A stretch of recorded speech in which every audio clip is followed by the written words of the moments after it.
Et comment l'Europe réagit-elle à cette victoire de l'extrême droite en Italie? Le magazine allemand Stern présente Giorgia Meloni comme la femme la plus dangereuse pour l'Europe. Écoutez ce qu'en dit Marie Arena, eurodéputée et présidente de la Commission droits de l'homme du Parlement européen.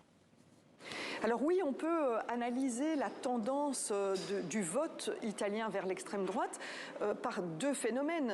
Le premier, c'est une classe politique qui a vraiment installé une certaine défiance à l'égard de cette classe politique. Et donc, le mouvement Fratelli d'Italia a été le seul mouvement qui n'a pas participé au pouvoir.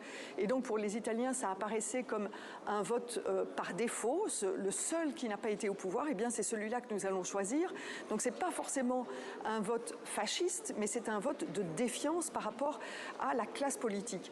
Et donc ça montre bien, et c'est le second mouvement, ça montre bien qu'une classe politique de droite comme de gauche n'a pas pu prendre en main les vrais défis auxquels les Italiens étaient confrontés. On l'a d'ailleurs vu avec une Italie du Sud qui se sent extrêmement délaissée à la fois par l'Italie du Nord, par les politiques du gouvernement italien à leur égard, une Italie qui est assez pauvre, mais aussi délaissée par l'Union européenne. C'est ce qu'on appelle les régions ultra-périphériques.